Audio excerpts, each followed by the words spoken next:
Hi, welcome back to our podcast, Books Don't Review Themselves. I'm Jessica. And I'm Kim. Today we're kind of doing a 2-for-1. We are talking about Murder Wears a Little Black Dress and also Silenced in Sequins. They are both by Debra Sennefelder, and they are books 1 and book 2 in her Resale Boutique Mystery Series. We decided to combine them because why not? So I will read the synopsis for Murder Wears a Little Black Dress, and then Jess will read the synopsis for Silence in Sequins, and then we'll take it from there. After her rising career as a Manhattan buyer is derailed, Kelly has mixed feelings about relocating back to Lucky Cove, in spite of her big plans for the soon-to-be renamed Curated by Kelly Resale Boutique. What's left of her luck starts running out when a customer puts on a black lace dress that triggers visions of someone being murdered. As if the haunted murder dress isn't enough to kill business, the psychic's doppelganger cousin has just been found bludgeoned to death. Was Maxine Lemonet the real target, or was it a case of mistaken murder? With some creepy pre-Halloween bargain hunters walking the night, and Kelly suddenly a person of interest, a second murder rocks the close-knit town. Now Kelly could be the one who ends up talking to dead people when she's stalked by a killer determined to take her out in high style. The synopsis for Silenced in Sequins, the latest book, which is out January 7th, 2020, is former Manhattan fashion buyer Kelly Quinn is turning her grandmother's outdated consignment shop into her quaint hometown's hotspot for upscale style until her secondhand couture makes the scene of an ice-cold crime. With her bottom line looking a little threadbare, Kelly is going all out to promote the Lucky Cove Resale Boutique. She's counting on Black Friday to recover her startup expenses, including a website and an advertising blitz. But the publicity is overkill, with 2 wearing divas and 1 sparkly evening dress thrust Kelly and her fledgling business into scandal she can't afford. The gorgeous garment came to Kelly from the walk-in closets of Wendy Johnson, one of reality TV's Long Island ladies. When Wendy's former co-star Diana Delacorte graces a Christmas gala in a dress that was once her rival's, a very public catfight ensues. But is Wendy to blame when sequins-clad Diana turns up dead? Dodging the show's ever-present cameras and detectives' stern warnings, Kelly hunts for a killer before the powerful celebrity suspects make good on her threats and rips her to shreds. So we decided to read this series because we had read book 3, 3 Widows and a Corpse, in the food blogger series by Debra Sennefelder. That was pretty much like your first cozy that you ever read. So it's kind of funny because then we read these 2. So all 3 of the cozies that you've read have been by the same author. So I think the next cozy that we should choose a different author for that. Branch out. Yes. When I first read the synopsis for Murder Wears a Little Black Dress, I was a little concerned but excited at the same time because there's another series that I read and really enjoy. It's by Juliet Blackwell, and I brought it up here. It's a witchcraft mystery series. And basically in this series, the main character runs a secondhand boutique. And she's a witch, and she touches items and gets like psychic visions from them. So it seemed really similar to the synopsis for Murder Wears a Little Black Dress. But it was, although, I mean, it had that in common, there was like nothing else in common with the series. So I was happy about that. But at the same time, I was still happy that they had the psychic in there because that obviously draws me to cozy mysteries. The other thing that right away I enjoyed about Murder Wears a Little Black Dress was just because it took place around Halloween time, and I love Halloween. So those were like extra bonus points right away before I even started the story. I just liked the idea of the whole resale boutique.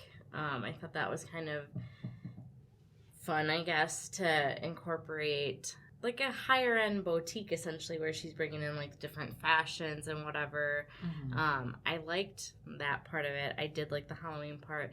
The psychic thing I did like. That was also different. I haven't really read anything like that before, so I liked that. It did not go the way I thought it was going to go when I did not see the killer either. No. Yeah. And what's kind of fun about this too is Debra Sennefelder a previous lifetime ago, she had a job as a buyer herself in New York. So she's able to take that part of her life that she, knows well and did well and incorporate that into the book.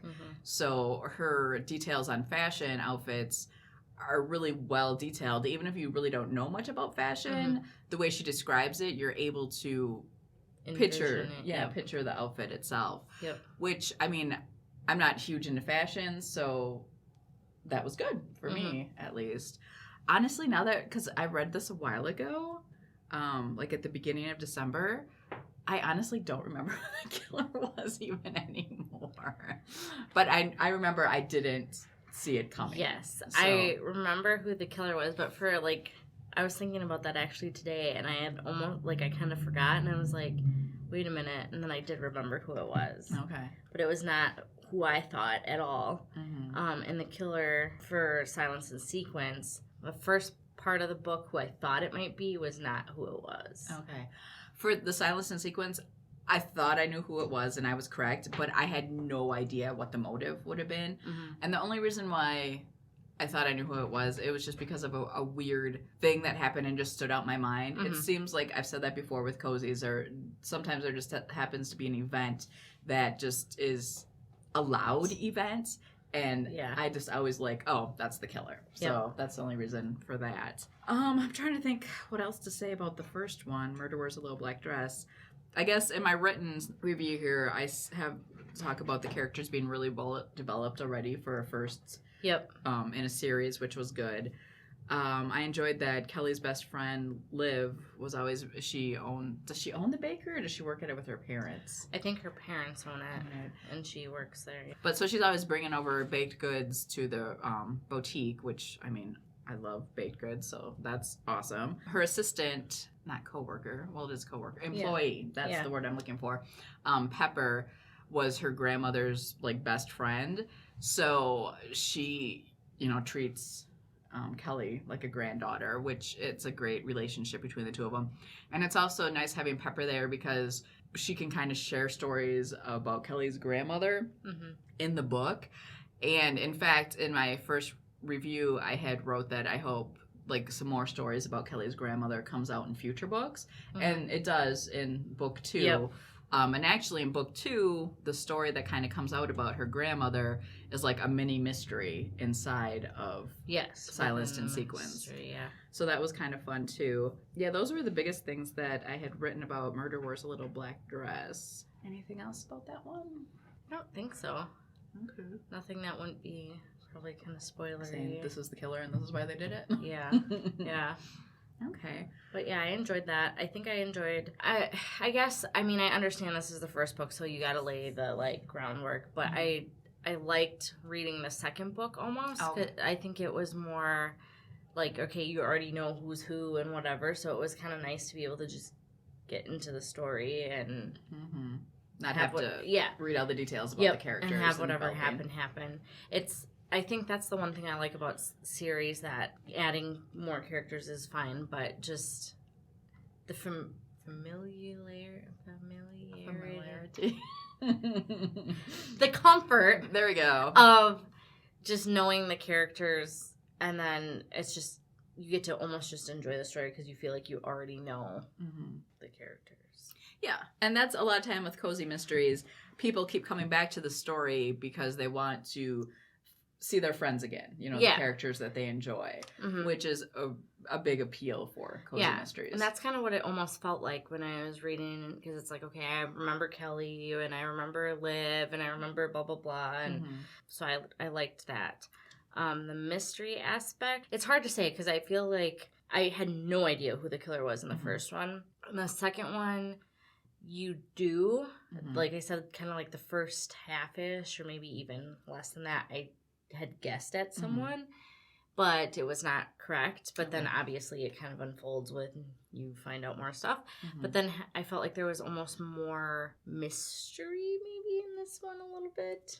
Yeah, I can see that too, because like you're saying before, in the first one she's kind of developing the characters more. Yeah. So then this time she has time to write the mystery. Yeah. So I enjoyed getting to the second book where you just get to delve into whatever the story is, you know, the mystery or whatever. So I really enjoyed that. Mm-hmm. But I did like the first one, and I listened to that one.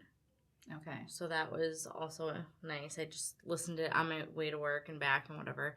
Mm-hmm. I thought that the audiobook, it was good, but I wouldn't say that it would necessarily add a whole lot, like, to it. Mm-hmm. So, okay. But, good to know. Yeah, because, like, some of the audiobooks that you listen to, you're like, you should listen to it on audiobook because this is really good. Because it's almost like, the way I look at audiobooks is it's almost like a movie. So the different voices and characters, and if they have, like, if it's a, you know, like the silent patient was like British. So they had the accents and they added, you know, it adds that just extra layer. So this one was one that it was good. It was a good audiobook, but I wouldn't say, like, if you had the physical book, go get the audiobook. You'd be fine with just the book. Mm-hmm. So, going back to, like, the mini mystery, like with her grandma in there, I was happy that it was contained to this book and she didn't carry it on to the next book.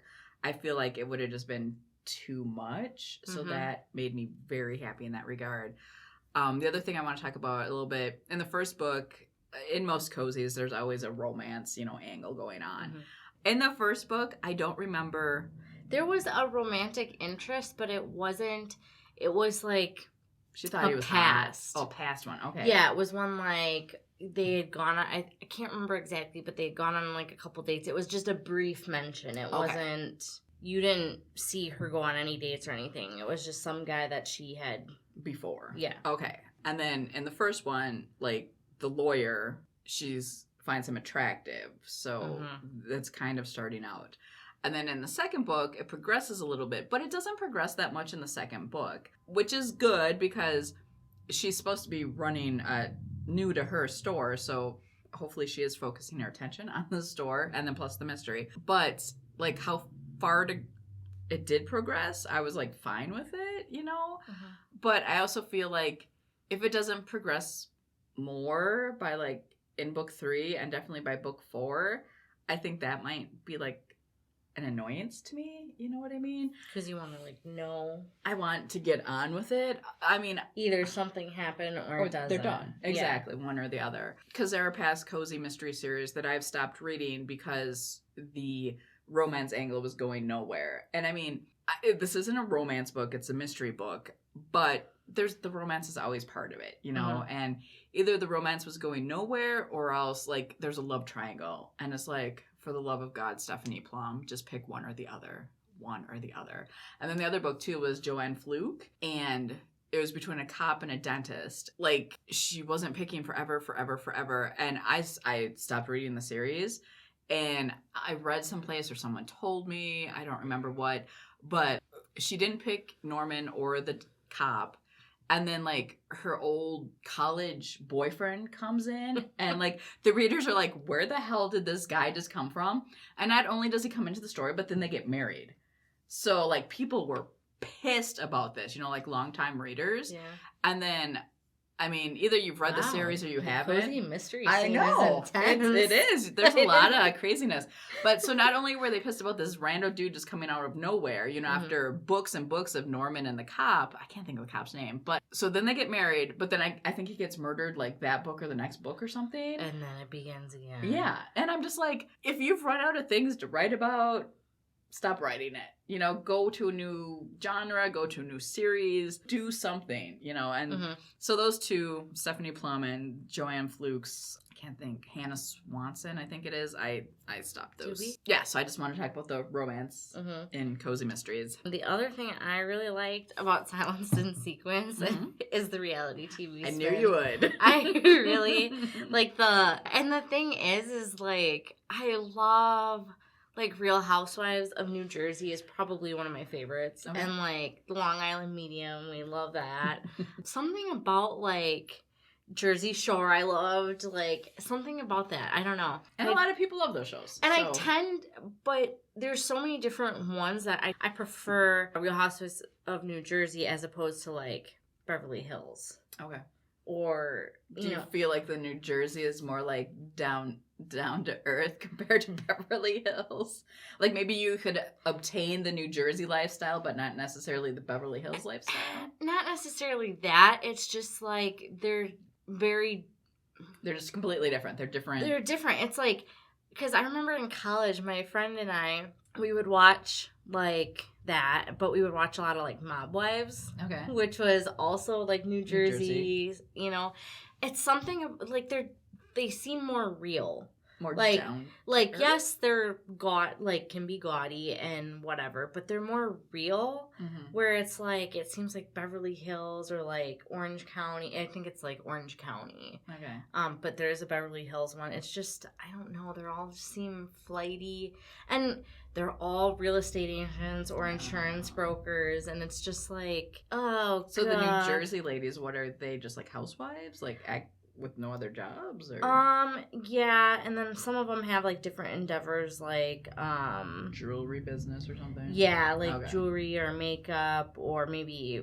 stuff like that. Mm-hmm. And I don't know, and I think it's the attitude, but it's like there's just I can relate more. Just something about I don't know, like reality TV is so enticing to me. Mm-hmm. So enticing. It is to a lot of people, which it's cool. I mean, there's a reason why, obviously, behind it. And what I thought, I'm not into reality TV, so even if you're not, it's still enjoyable. Yeah. But I thought Wendy, one of the reality TV stars in the book, I thought she was nice enough. I mean, obviously, she had, like, some issues. Right. But I could see her, like, possibly in future books, especially the way that Sennefelder had it written, where Wendy was accused of the murder, and she said, if you help me solve the murder, I will... And I didn't think she did it from the get-go, because I'm like, that'd be too easy. Exactly. And it rarely is the person who they accuse. I don't remember it, like, ever being, but, I mean, that could have been a couple instances.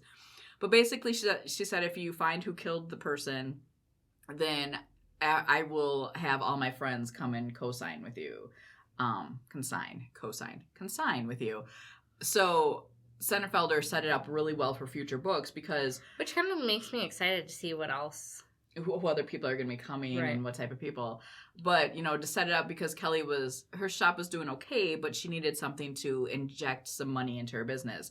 And having a reality TV star have all of her friends bring their stuff, even if she can't sell the stuff in the town itself, because like all these people are size 0 and size 2, the internet's a thing, so she can sell it wherever. Right. So I really thought that was a good move on the author's part to do that. And also Wendy, I could see her like being a recurring character in future books. And I think that would be enjoyable. Give her a little spunk to the story. And kind of the other thing with the consignment was it kind of made me think of, I don't know, it seems to me personally like it's more in now. Mm-hmm, mm-hmm. And the other thing is, it reminds me of Plato's Closet or like a Poshmark online, where you can buy your stuff. And actually, I think back in October, my husband and I went to Madison, and there were a few clothing items that I wanted. Like I wanted new fall boots and whatever. And I was like looking at prices and stuff and like new boots. Like, well, I ended up going to a Plato's Closet in Madison, which was also... It's a consignment shop, but they only accept like name brand clothing to an extent. Yeah, like they'll have Target, clothing and Kohl's and whatever, but it's stuff that is lightly used or in very, very good condition. And what I did know is this Plato's Closet also has like a sister store. That sister store is supposed to have a little bit higher end, like more business casual. Is it Encore? Style Encore? Yes. Okay. It's called Style Encore. That is it. They were literally like right next to each other because we were on the east side, I think. But that was supposed to be kind of like you could still find a bunch of stuff at this one, but this was geared towards just a little bit higher end. Okay. So we go there after we went to Plato's Closet, and Josh was like, I'm going to go get some gas, which is code for he's going to have a cigarette. And he's like, I'm going to go get gas. I'll drop you off. And I'm like, okay. So I go in there, and I found like a few things, and then all of a sudden I find a fossil bag, which probably means nothing to you, but like a fossil purse, like the bag that they had there was $40, But buying the original Fossil bag would be almost $200, $300. Dear God. My husband gets there and he comes and finds me and he's like, they have Louis Vuitton here. I'm like, shut the fuck up. No, they don't. And he's like, they have Louis Vuitton here. Was it like behind the counter? You had to And ask to see I was it? like, no, they don't. And he's like, Jess, they have it. It's by the front counter. So we go to check out and they have a big Louis Vuitton duffel bag and like a little bag, and then they had some Louis Vuitton red bottom heels, and I'm like, and I was like kind of looking, and I'm like, can I look at that smaller Louis Vuitton bag? And she's like, oh, the one that's $700. I'm like, never mind, keep it there. I'm like, that's fine. And then I asked, I'm like, how much? $700. Yeah, how much was it originally? Dear God, I don't know. But then I asked about this big Louis Vuitton duffel bag, and, like, it's all premium leather. And, like, if you buy something like Coach, for example, it's not Louis Vuitton, but even Coach will have... like an ISBN number or a tag almost number? like a... Yeah, almost like something that helps you so you can look it up and know that it's authentic. Okay. I think... Coach has it, I think, and I think maybe Michael Kors has it. I would have to look. Okay. But a way to, like, identify it. Well, I asked... the lady about the Louis Vuitton duffel bag, and it was on sale for $1,000. Okay. And I'm like, whoa. And I'm like, how much was it originally? And she's like, they go for about $5. Oh my God. I know. And the thing is Oh my I'm God. like, first of all, that's a ridiculous amount of money. That's like 10% of my house, how much the mortgage is. Second, it's a big duffel bag, so Yeah. I can't. What are you gonna put in it? It's almost too big to be an overnight bag. Yeah. And to travel with a collapsible type duffel bag would just not be. And I would not want to like throw it on anything and whatever. And it was funny because we got in the car, and the thing with Madison is in Wisconsin, that is our capital. Mm-hmm. But we have, like, the UW hospital. That's, like, probably where one of our largest hospital is. So there's a lot of higher people there. Yeah, higher-end areas. Yeah. So that's where they get that stuff is from, like... Okay. I'm assuming. You're probably not just getting it from, like, average Joes, but... Yeah. And, I mean, the senator and stuff is... Yeah. So, yeah.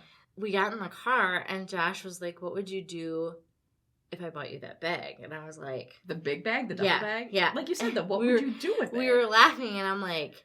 Josh, if you ever bought me that bag, I would want you to cremate me and put it in there. And he looks at me and he's like, do you want me to put the dogs in too? I'm like, oh, yeah. And I'm like, you know me so well. Because I'm like, that baby would be coming to the grave with me. Oh, my God. But yeah, so I think it'll be interesting to see moving forward. And I don't know like any, I guess, writing rules per se on how you can incorporate like name brands, or if you have to kind of, you know what I mean? Yeah, if you can't really say it. Right. I don't see why not. I don't know. But that would be good, like, if she did a counterfeit ring, like, for a future book or something like that. That could work well. But that was, again, another topic we had when we were at Style Encore, because they were telling me, like, the rigorous research and the websites and access that they have, and only certain people in the store are trained and go through whatever to be able to look up the numbers and verify that this is legit, because they're like, if we're selling this bag for $1,000 and we're claiming it's Louis Vuitton, we better be damn sure it is. Mm-hmm. And they were telling me that actually that day they had someone with a bag that they were like kind of hemming and hawing and couldn't find a lot of information on. And then I don't remember what they said that they had said to the lady, but the lady was like, oh no, this isn't Louis Vuitton. This just looks like it. No. Okay. And they were like, could have told us that from the beginning, so we didn't waste a lot of time. Because a lot of people will have these things insured. That blows my mind. Like, I know Jeffree Star, when he was traveling not too long ago, probably like 6 months ago, he had a Birkin bag that I think was worth like several $100,000. That was lost on a carry-on. Or no, not on a carry-on. It was on a checked bag. He ended up getting it back, but... Well, yay. Yeah. I don't. And it was funny I don't know. because one day I was texting Josh again after I saw this story, and I was just like, hey, can I get a Birkin? Knowing that he would have no fucking What clue. it was. He Googled it, and he sent texting back. He's like, fuck no. My God, I don't know. I guess just different mindsets, because there are other things I would rather spend money on than that. So, dear God. That's kind of interesting. That's why I love to read, because of this book, learning different knowledge about things. And that's pretty cool. And I can't imagine. That was the other thing I was thinking about, like the whole being a buyer thing. Because I guess I never stopped to think even just like... Buyers for like Marshalls or Kohl's or like how do they decide what's going to be where? Yeah. So that was kind of interesting to me that it's just like one of those things when you're getting ready to graduate high school and it's like, what do I want to be? Like, that is not something I never even knew existed. Yeah, so it was just kind of another thing to think about. I remember what I was going to ask you about. Like, for Plato's Closet and for their sister store, being not a size 0 or a size 2, was there actually clothes there that you could have worn? Yep. Okay. Yep. Not just like shoes and accessories? No, I got quite a bit actually, because I got a couple pair of shoes. I got a lot of cardigans. There was stuff. They had a pretty good range of things. Because I went to Plato's Closet probably like 10 years ago. It was a while ago. And I was not as big as I am now. I could not find any clothing that would have worked. And I went to the one that was in Wausau. And I actually only got jeans there, but I found like silver jeans that are normally, $100 a pair for like $20. So I got like 4 pair of silver jeans that were like my size. Okay. So, yeah. I think it's kind of hit or miss. It depends on when you go and, if they have. They dropped off. Because I almost feel like what we in our heads think is a normal size is really not a normal size. I think we're probably more average than we think. And I think that stuff goes really quick, because most of the time when there's sales on stuff, I'll go and look for my size thinking like everyone's smaller than I am, and my size will be the one size that's like out already. Yep. So I don't know, I really enjoyed that aspect. The fashion, the buyer, the reality TV. So this was like right up your alley. Book 2, Silenced in Sequins, was that was everything. Various things that you enjoy. If she would have like incorporated some YouTube makeup stars, you would have been like, best thing ever. Yeah, and the only problem, and I don't want to say a problem, but the only like thing that was, which to me is, it's not the author's fault, it's not anyone's fault, it's more so, it's just sometimes dialogue, it doesn't, like when you write dialogue, sometimes it doesn't flow as well as it could. Yeah, well, when you're writing a dialogue, I feel like that's probably one of the challenging parts of writing a book, is writing a dialogue where it's not too corny and then it makes sense. Where it's not like, hey, Kelly, how's it going? You know what I mean? And I'm not saying that it was like that, but it's like there were times where some of the things that, and it wasn't just one character, but it was like... that was a little corny, and then it kind of pulls you out of the story a little bit, because you're like, it just doesn't read. It doesn't flow, and I'm not bashing or anything like that, because I feel like that's probably would be my weak spot in writing, and I feel like that's just kind of a hard thing in general when you're writing, is to write a conversation that when you read it just like flows, that you almost don't even recognize that there's a conversation happening. You know what I mean? You don't stop and think, oh, they're talking now. Yes. Yep. Oh, they're walking on the street now. Yep. So that was, I guess, my only thing. But I want to just kind of touch on that a little bit too. Not even just like dialogue, but just, I think authors write so many books nowadays. I mean, there's some authors that they're like, I'm putting out 20 books this year. And I'm like, what? Like, how can you do that? I mean, 10 years ago, 20 years ago, whatever, like, an author would put out 1 book a year, and that's it. But where I was going with this is, in the age of social media, and with people self-publishing and so on and so forth, and authors feeling like they need to put out, 5, 6, 20 books a year, I think the stories suffer. Yes. In almost every book I read nowadays, even like from, big publishing houses like Kensington and stuff like that, I almost always find spelling mistakes. There's grammar mistakes.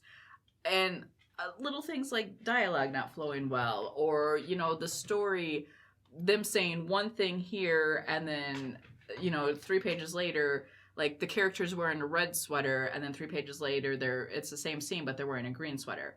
So I just think, even with teams of editors and, beta readers and all that other stuff, I just think with authors having that pressure to put out so many books, I think so many stories suffer because of it. And that's really sad, because I'm okay if an author puts out 1 book a year. Yeah, I'm 2 fine. books a year. Yeah. I feel like if you're putting out 3 would be tops. Yeah.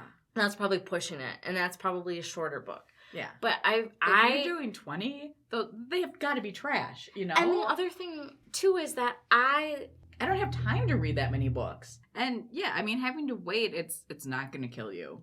No, it's going to make it more exciting. It was just part of the thrill of it. Mm-hmm. But the thing is, the authors, they don't make that much money on books, on single copies. I don't know what it is, maybe like 64 cents for an $8 book or something. So not even $1 a book, let's say. I mean, you have to sell thousands and thousands of books to earn a living. Yeah. I mean, didn't we look this up before? Most authors make, it was under 20. Was it cozy authors that we looked up, though? It might have been cozy authors, but I mean, I think they range from $12,000 to $20,000. Right, because being a Stephen King. Yeah, I mean that, or James Patterson. That's completely different. Right. But $12,000 to $20,000. I think $12,000 is below poverty. They need to put out more books to make the money. And then you have. I'm going on a rant here, people. No, I'm going to keep this rant going. You have people. They're selling their ebooks for $2.99. Right. And people are like, that's ridiculous. It shouldn't be more than 99 cents, or it should be free, and it's like, what the I've paid F? full price for an ebook, and that's part of the reason, I have no problem buying a book. Mm-hmm. There are certain books that I obviously want right now and will pay full price, and other books that I'm like, oh, I'll wait until it's on sale or whatever. Cheaper, whatever. I understand that when authors do put out so many, because they need to make money. Right. But it makes me sad that they have to put out so many because of that to make money. Like I was saying, when people complain about a 99-cent ebook, it's like... And it's a double-edged sword, because it's either you pay 99 cents for it, and then this author cannot quit their day job and, and keep writing for you. Right. So it's yeah. And 99 cents. I mean, come on. I don't know. It drives me nuts. And I agree with you personally. If an author just has 1 book out a year, I am fine with that, because there are so many books to read. I can't read. If there's 10 authors that have 5 books out each a year, I can't read all 5 of those books from those 10 authors. Maybe I'll read 1 of them, and that's it. I feel like you lose some creativity in that, when you're trying to pump so many things out. Yeah. Yeah, I agree. And the other thing, it's sad. Everything has 2 sides. I mean, I 100% agree with that. But on the other end, because of technology and the internet and stuff, people who are actually good writers can get things out. Yep. But there's also people who are total crap writers who get things out as well, but that's why you listen to reviews of books or read reviews of books, because then you can be like, oh, that book is awesome, or that book probably is going to suck, and maybe I shouldn't read that one. Right. Spend my time on something else. Yeah. So a plug for us too. Yay. Excellent. All right. Now that I'm so many ranties. Yes. I know. I really wish, and maybe it's just because it's sentimental, but I really wish that I could find a series, not necessarily like Harry Potter's, but something that invokes that excitement, where it's I can't wait for the next book. I am so excited. And it comes out a year later, and it's I'm getting that book that day. You know what I mean? I miss that part of reading. Charlie Davidson by Dorinda Jones. That series was my Harry Potter, and also Jim Butcher's series, The Dresden Files. But you should try the Dorinda Jones series. It's about a Grim Reaper, and every book I laughed out loud to, which to me is unusual, because usually you laugh maybe at 1 out of every 3 books. But yeah, so I recommend those 2 series. So after all of our rants, if you stayed through all that, Thanks. Yay. Anything else you want to say? No, I think that's it. Yeah. Will you be reading book 3 when it comes out in this series? I think so. I'm interested to see what the synopsis is going to be for book 3 and like where she's going to go. It would be kind of cool if she did involve some like sort of like counterfeit or some sort of like internet like YouTube type style like that would be interesting. Yeah. So yeah, ideas. Yeah. Oh, and I feel like there's so many avenues she could go down with this one. You know. Okay, well, thanks for watching. Like, subscribe, tell your friends. Make sure you go out and get book 1, Murder Wears a Little Black Dress, and book 2, Silenced in Sequins. And for the love of God, buy it, people.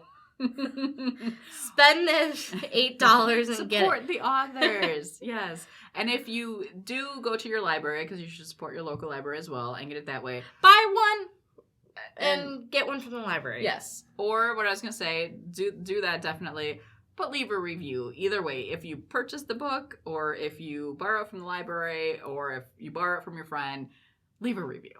Because that does help authors, especially if you leave that review like right away and, you know, like the first week or two, because then sales are better and then there's more chance of them getting another book or a bigger book deal, so on and so forth. So like, subscribe, come back, give suggestions, comment down below, and we will see you next time. Bye!